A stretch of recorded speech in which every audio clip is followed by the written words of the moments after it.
আমরা আজকে কেটিএন বাংলা টিভির পর্দায় যে ছেলেটির ছবি স্ক্রিনে দেখাচ্ছি সেই ছেলেটি 6 দিন ধরে নিখোঁজ। জানা যায় 8ই মে 2025 তারিখে বিকালে 5 গ্রামের একটি মার্বেল হাউসে কাজে যাওয়ার নাম করে বাড়ি থেকে বের হয়। তারপর থেকে সে নিখোঁজ।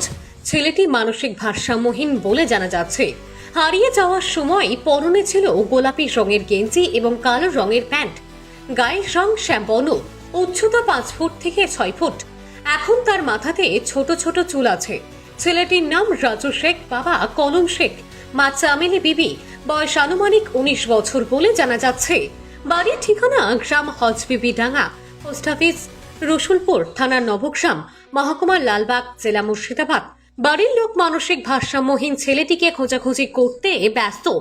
ইতিমধ্যেই নবগ্রাম থানাতে নিখোঁজ ডায়েরি করেছে। নিখোঁজ ছেলেটির পরিবারের লোকেরা 6 দিন হয়ে গেলেও তার এখনো কোনো রকম খোঁজ না মেলায় মানসিক ভারসাম্যহীন ছেলেটির জন্য পরিবারের লোকেরা খুবই চিন্তিত আছে। কোনো সহৃদয় ব্যক্তি মানসিক ভারসাম্যহীন ছেলেটির খোঁজ পান তাহলে স্ক্রিনে দেওয়া নম্বরে অবশ্যই যোগাযোগ করুন। নম্বরটি হল 8001278001। নম্বরটি আরও একবার বলছি, মন দিয়ে শুনুন, 8001278001। ধন্যবাদ।